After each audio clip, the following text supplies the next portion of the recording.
And good afternoon to you. I'm Mitch McCoy here at KRK4 and Fox 16. We are just coming up on 2 o'clock here. We're standing by. We're going to be watching a news conference here.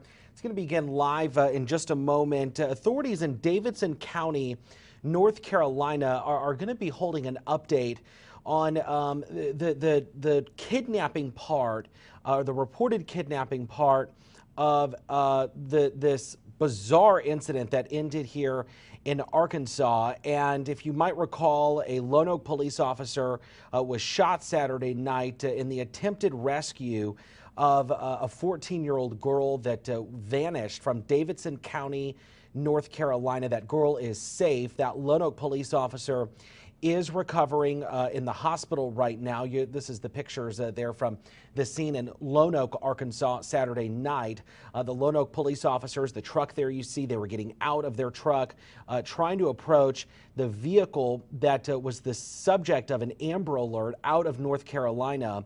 And during the process of trying to make contact with the suspect in this case, 38-year-old William Ice, authorities say William Ice shot the Lone Oak police officer, took off, which started a high-speed chase with Arkansas State Police.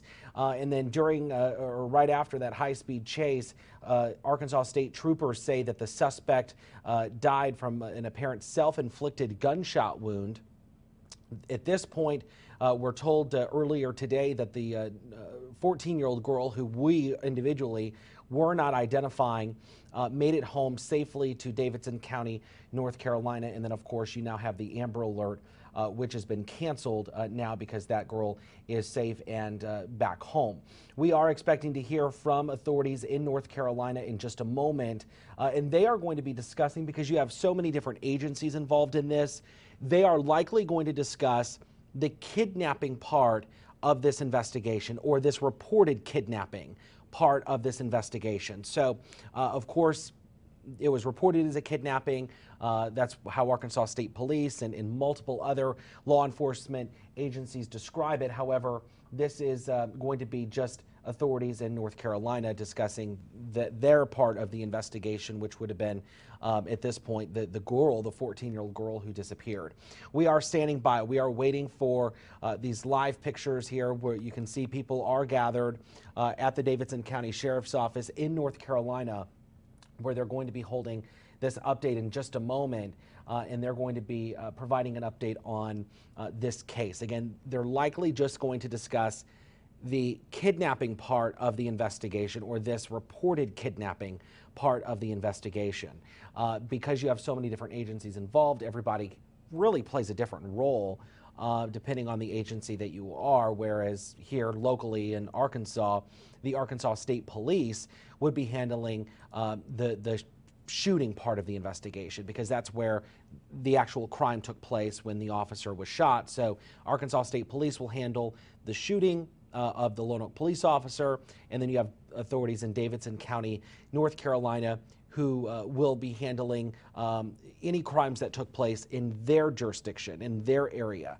So at this point, from what we have heard so far, that would be this reported abduction in Davidson County, North Carolina. Just for some background on this case, the Amber Alert in North Carolina was issued more than a week ago. February 11th, this 14-year-old girl disappeared from her home. And so authorities in Davidson County had been searching for her, which actually sparked for some time a massive search effort in their community. Volunteers had come out. Volunteers had been searching for her. She is safe after a shootout with police officers, at least her what state troopers call her apparent abductor. Now we're hearing from Davidson County, North Carolina, as they begin their investigation into what happened leading up to this bizarre ending in Arkansas, where this young girl was rescued. Let's listen in live now. This might be the sheriff in Davidson County, North Carolina, as they provide an update on what happened.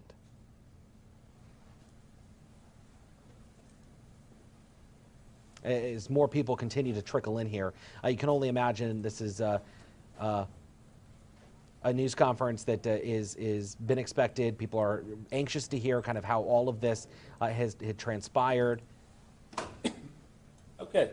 Good afternoon. Let's listen in live. My name is Richie Simmons. I am the sheriff here in Davidson County. Thank y'all for being with us today. A very, very happy occasion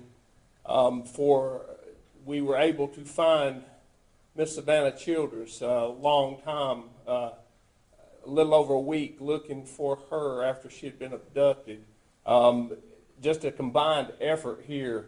But first of all, I would like to just take a moment of silence just to thank for our partners in Arkansas and Lenoka Police Department. They had an officer that was shot. We're not releasing the name, but I would just like to have just a moment of silence for a prayer for him.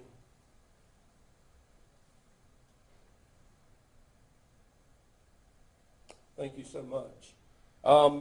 This all started February 11th, 2021.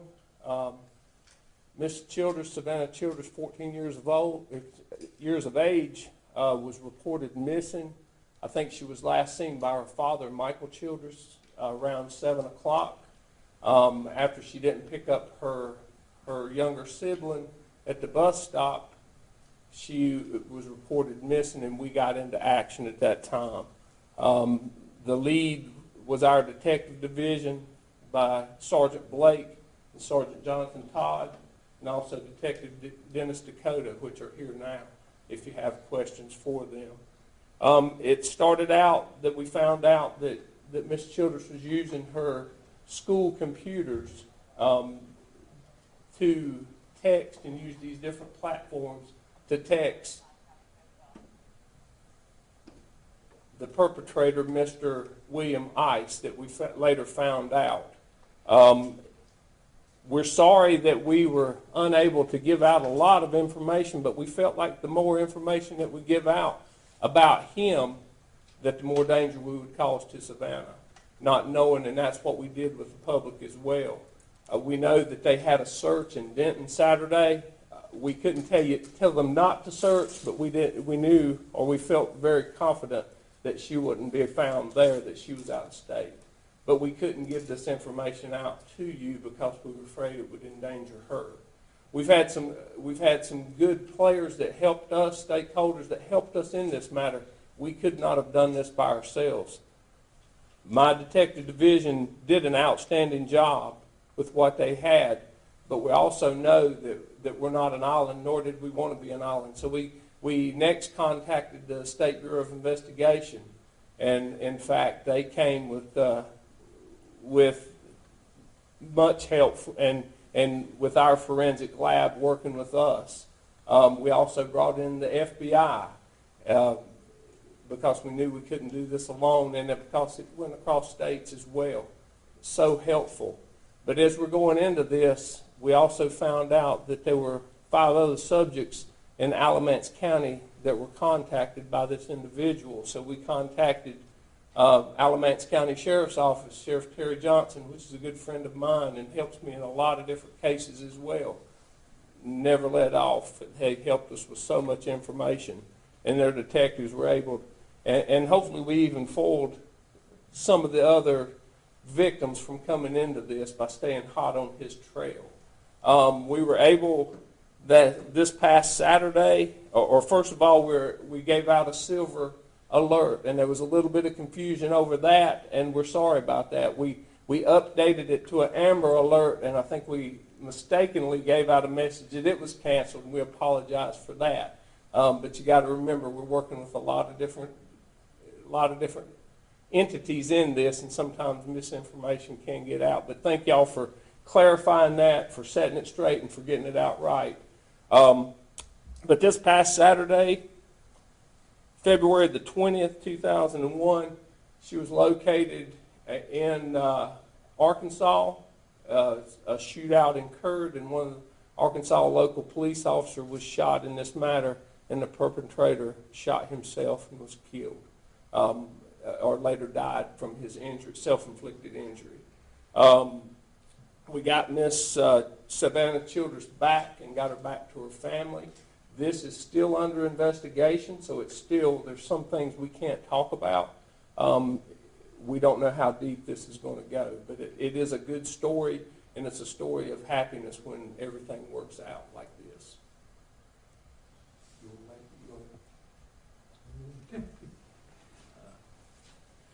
Let me just say this. I want to thank the Davidson County Sheriff's Office for working with us, and also the Federal Bureau of Investigation.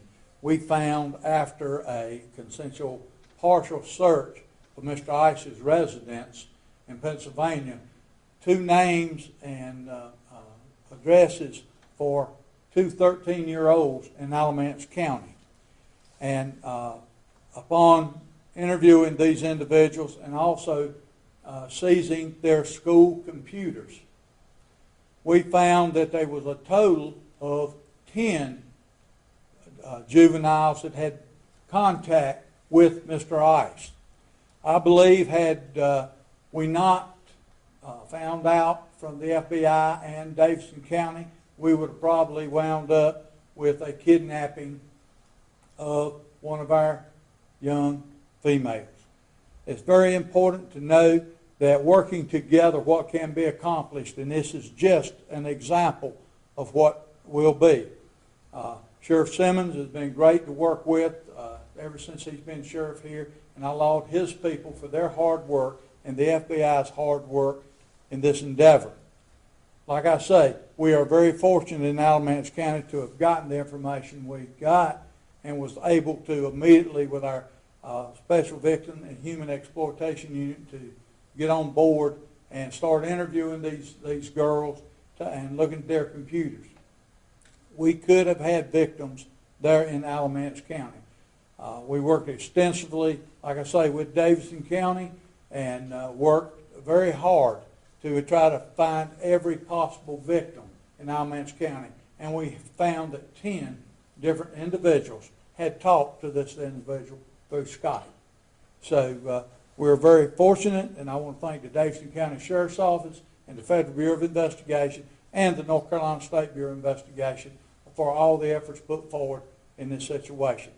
Because of the working relationship, I think we have some kids that are alive today. Thank you. We'll try to open it up for any questions that you may have. What we can't answer, we'll try to get these.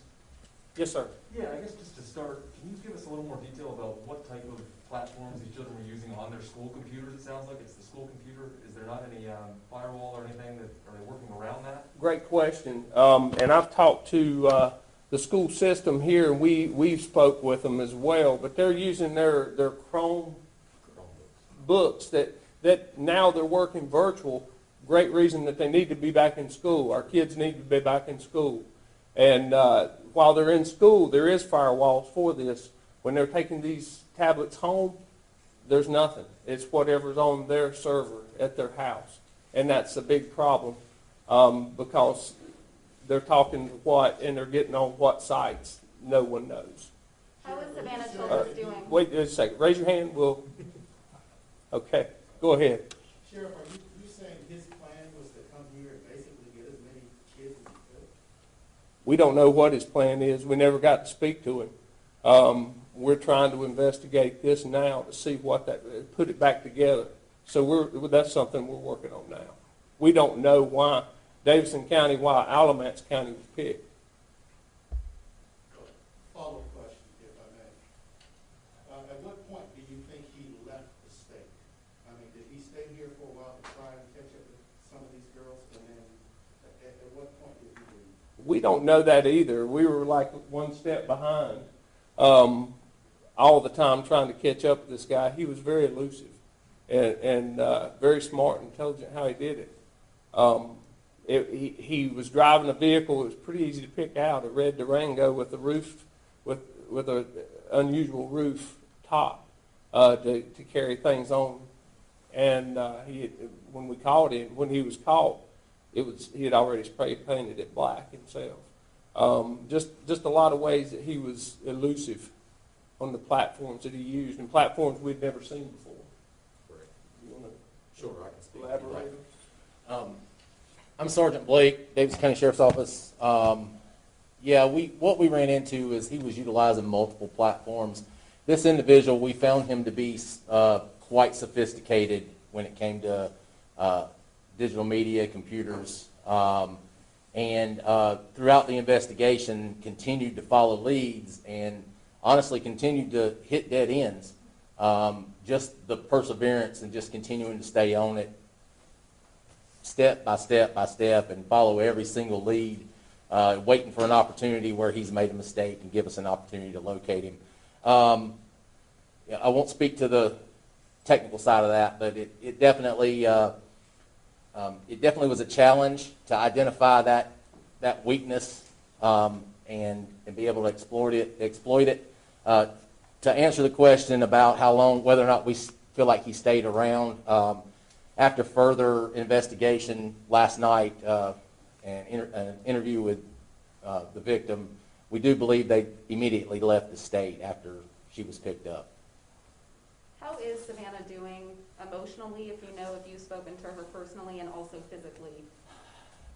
As can be, I'm sorry, let me remove this. As can be expected, she's suffered a traumatic experience. She, after being recovered by Arkansas law enforcement, transported back here to Davidson County. She went to the Dragonfly House Child Advocacy Center over in Davidson County for a full forensic interview and medical exam. She filled in a lot of blanks for us, gave us a little better understanding of how things went, but she's definitely traumatized and has a long road ahead of her to recover from this.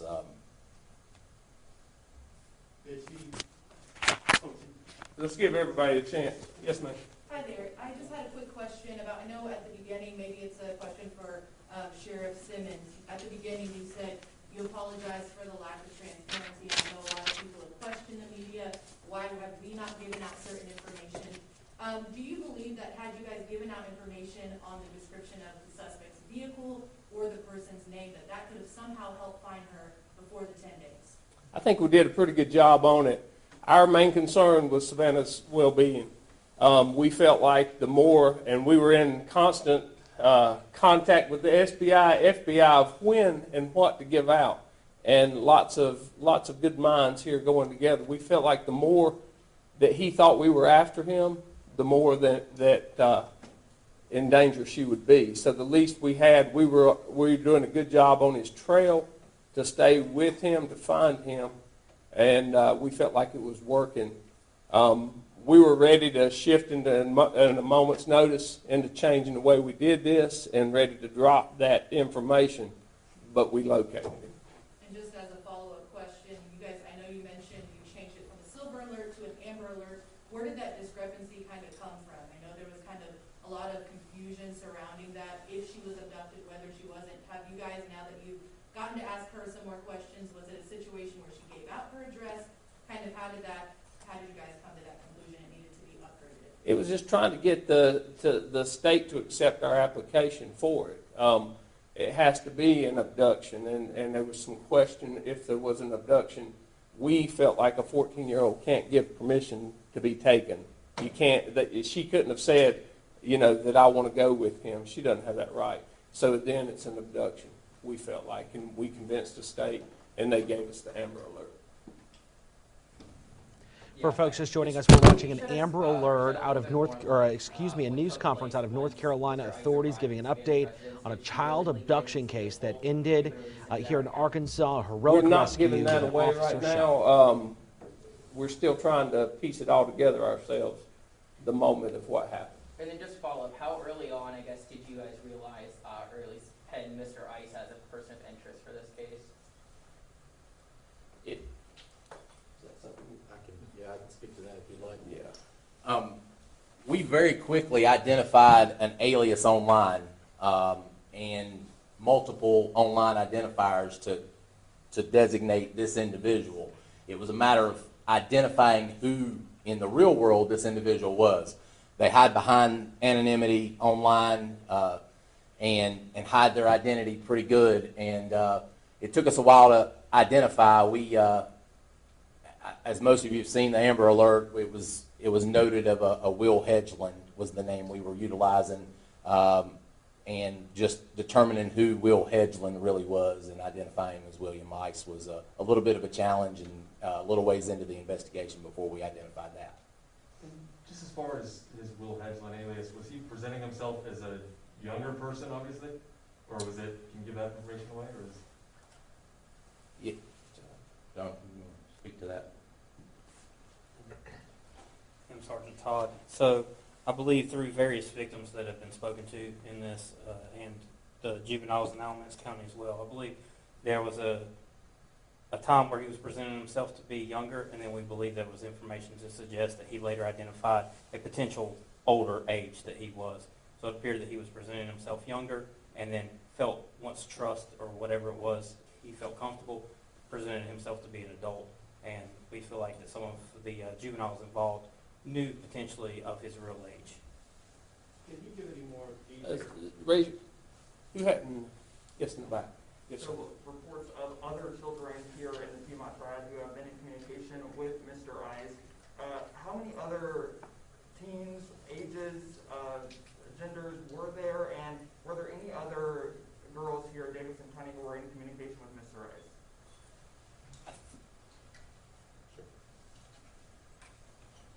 We do know of at least 2 to 3 other juveniles here in Davidson County.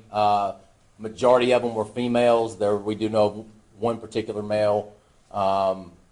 It seemed to be an middle school age range that he was specifically targeting. I just want to note that these predators like this online are very good at grooming techniques, making these children feel wanted, even though in most cases they are wanted at home already. We all know how middle school children and their emotions can be, and they're very good at exploiting these types of emotions in these children and manipulating them. And just a follow-up to that, I know you mentioned that Skype was one of, or Sheriff Johnson mentioned Skype as one of the forms of communication. Can you elaborate a little bit more on what platforms they were using? We know they're utilizing numerous different email accounts. Skype was used. There was a what was the Multiple anonymous chat websites and things like that. Basically anything that a Google search could yield as to anonymities, things to protect anonymity. Those sites are out there. So it was a myriad of sites used, none specific to the other. Just pretty much in that situation, individuals like that try to identify any way that they can try to stay anonymous while still maintaining conversation with the juveniles or the person, and that will leave as little footprint as possible to hinder any investigation in this situation. And for those devices, as far as was there any kind of way to block those different sites, or is there any communication with school officials to kind of prevent this from happening again, to using those anonymous sites? In the school, when they're in the school, they have firewalls and stuff. Outside the school, they don't. And that's a big danger for it. The COVID virus is hurting a lot of ways. And this is a way even separating our kids is they're easy to be groomed by these predators. Yes, ma'am. Sheriff Richie Simmons, you described this as a happy ending, which I agree, she is home safe, but at the same time, we do not know what happened in that 9 days. Do you have a clearer picture of what went on in those 9 days? I don't want to ask specifics. Was she assaulted at any point in time? And we're working on that now. We're not ready to answer that question quite yet, as we are. This is still a very vital investigation, and it could go deeper. We're hoping that we can even go further than the lives that have been saved from this. We're hoping it can, but we can't answer that right yet. Yes, ma'am. I apologize if this has already been brought up before, but why did ICE focus on students in the triad specifically? Does he have any connections to this area? He came from Pennsylvania. We don't know at this time. why he chose the Piedmont. And what was the first app or website that contact was made between Childress and the perpetrator? I don't know if we know exactly the first time. No, I don't know that we know think we that. want to speak to that right now. Yeah, this might be something, and they're keeping me straight. Yes, sir. You said that you want to go deeper with this investigation and possibly find out more. Is there possibly a history of Mr. Ice doing this? There were charges in Pennsylvania for a similar, he was wanted under similar charges. He just didn't seek to try it out. He's already been doing this. Can you expand on that? Like what you know about the different cases that he was tried for in Pennsylvania? What was his warrants for I can speak to it. in Pennsylvania? We know Mr. Ice was actively had actively been charged for crimes against a child, physical crimes against a child. In addition to that, we understand he had been basically caught in a exploitation sting by law enforcement up in that area. He was actively on the run, knew he had warrants when he came here to pick up Savannah. Yes, ma'am. And I know a lot of parents right now are very concerned. They're worried about the safety of their children. You mentioned more than 10 here in Alamance County and in Davidson County combined. I'm sure there are more than 10 people he was reaching out to. What can you guys say in regards to not warning those parents while he was still out on the run about why you guys didn't disclose that information so that they could maybe be on a more of an eye, keep an eye out on their kids, or kind of what you guys can say to the fact that you guys are still dedicated to keeping this community safe? And we, it's a judgment call of everything we did. There's no written rule that you do this will happen in this, and we were just doing the very best we could. I think prevention would be is a cure, of watching your kids. Your kids have no right to privacy in your home. You need to be in their business. I'm a father of 3. We teach a class here in Davidson County called TAME. It's for junior high. It starts in the 7th grade, but we do a part of that class on social media. And this is something we're going to push on. We're going to push this in our TAME class of this can happen to you. You could be Savannah.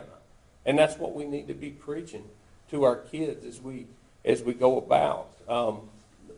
They're here. They're out here. They may pose as a 13-year-old and not be at all.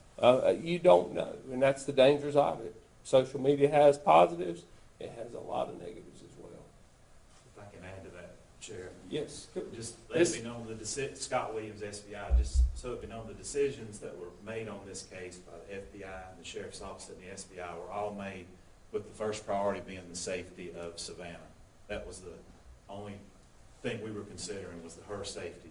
So any decision we made was her safety, not necessarily to prevent future actions. We hope it could prevent future actions, but that was number one priority, was her safety. So that's why a lot of the information we had to keep close to the vest, because we're talking, this was a desperate man. He was wanted for the same type stuff in Pennsylvania for a recent charge that happened the weekend before we left, and I think he was skipped court date on a similar type charge, so we were really trying to protect her safety.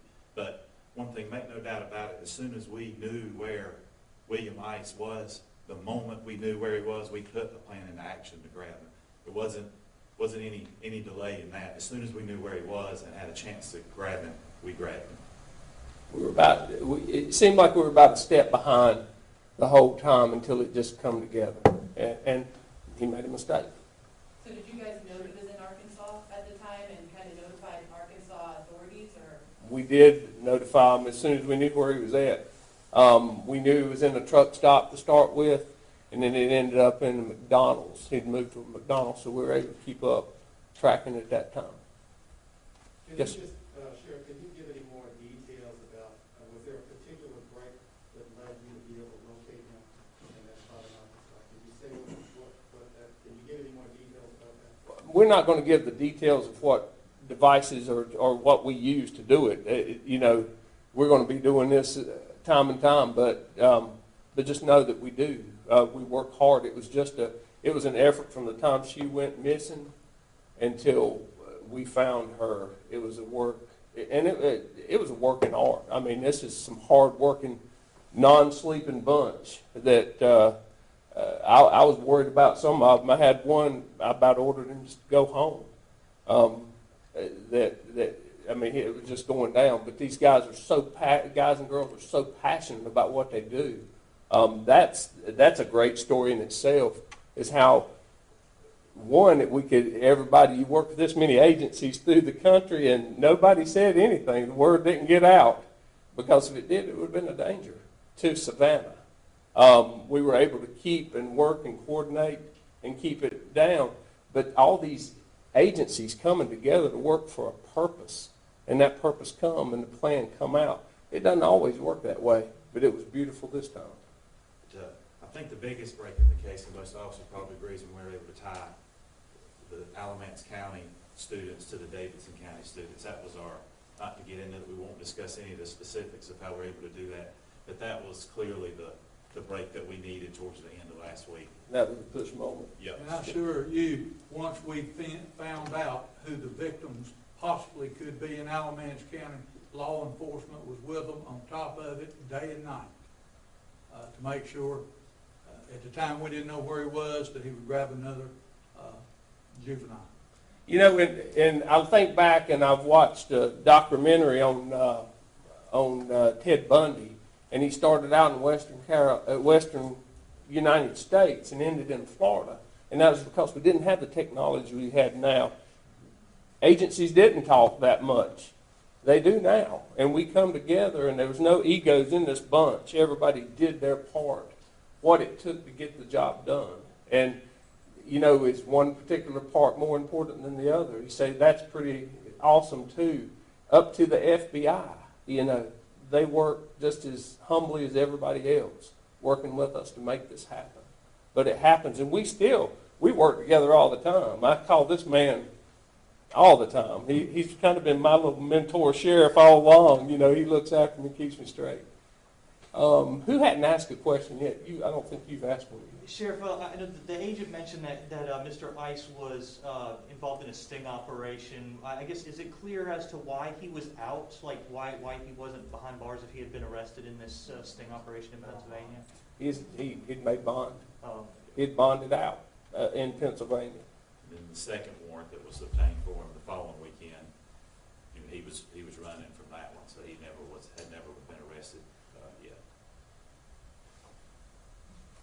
Yes, sir. Sure, I mean, accurate to say she left with him voluntarily, and then 14-year-old can't leave voluntarily. It's not possible. Well, I understand that, but I'm saying when you discovered her, when she was found, was she still with him voluntarily, or was she trying to get home to her parents? We can't basically tell you exactly what happened in that residence at that particular time, and unfortunately at this time we can't comment on her status when she was found in the car. That's part of what is still currently under investigation. These girls, though, they think this is a romantic thing. Is that how you're couching it? You know, they think that this is some sort of romantic encounter. Is this the bait that these predators are using, or is there anything else that the public should know? They do utilize certain aspects of that to make these young girls think that they're blow up their ego, that an older guy is talking to me, and so on and so forth. And yet that is part of the grooming techniques that these predators use to build trust with these girls. Absolutely. But make no mistake about it, if they can't get where they need to get that way, then they will resort to just flat out physical abduction. And that's the danger, you know, with the Amber Alert. It's a great thing. It's a double-edged sword, too, because it's when we're afraid, you know, if his identity was out, we were scared. We were scared for her. Who hadn't asked a question yet would like to ask one? Yes, sir. When something like this happens, the clock kind of starts. Is there a certain timeline that you're working in your edits where the probability of solving the case becomes harder? No timeline. I wouldn't think that. I'll let my investigators answer that question. I would like to make one comment on that. I think, in our opinion, is when you establish a timeline, you stop working. And you hear things on the news about first 48 hours are the most important.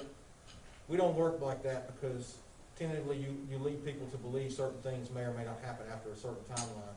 We work until we either find her, and that's it. So if it takes 2 weeks, if it takes 3 weeks, we don't put timelines on things. Our timeline was to bring her home safely, and we successfully did that as a whole. To speak to that, internally in our agency, in our division specifically, I think we as investigators were all over the board, and I can speak personally, there were days when I came in and times during the day that my opinion changed on what the outcome was going to be to this case, and it was all over the board. And I think we kept each other motivated, and without a team, we couldn't have done it. So to speak to that, as an individual, yeah, we get to things in our head and anticipated outcomes, and those outcomes change as the case evolves. And as a team, we work to keep each other motivated and optimistic and working full speed. Can you talk about how tough this was on your investigators from the standpoint you know she is with somebody, and from everything I'm reading, who could take her life at any moment, and you're scared to death that a little bit of information might get out and cause something like that to happen. How tough was this on you and your family?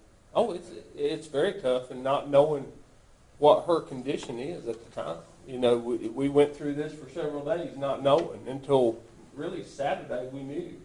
Or we had an idea, and then we've got to put a plan together to get it stopped, to get him in custody and get her, you know, before it falls apart again. You know, so yeah, it's extremely tough. Emotions run high, and then you've got this and the rest of your county to run too. This wasn't the only thing happening by no means. We had 2 standoffs with hostage situations, and we had to drag a lake and for a drowned body. I mean, it's never ending. This is the toughest job I've ever had by far. Nobody ever said it'd be this way. Yes, ma'am. You've been listening to a news conference here in North Carolina, where authorities have discussed a little bit about the rescue of a 14-year-old North Carolina girl who they say was kidnapped and was with a man that we now know is 38-year-old William Ice from Pennsylvania.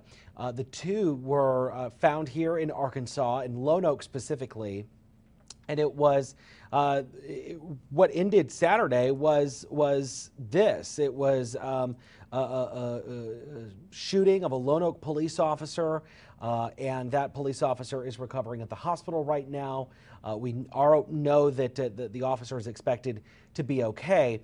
We are learning from authorities in North Carolina that this 14-year-old girl, who we are not identifying, we're not repeating that because she is considered a victim by law enforcement, was chatting with a man online, according to deputies, and eventually met up with this man. We will have a complete wrap-up of this news conference coming up on KRK4 News at 4. It begins in about an hour and a half. And of course, if you've missed any part of this news conference, you can watch it in its entirety on our Facebook page, KRK Facebook, Fox 16 Facebook, and of course we have breaking news updates all day long right here on the device that you're watching. For now, I'm Mitch McCoy. I hope you have a good rest of your afternoon.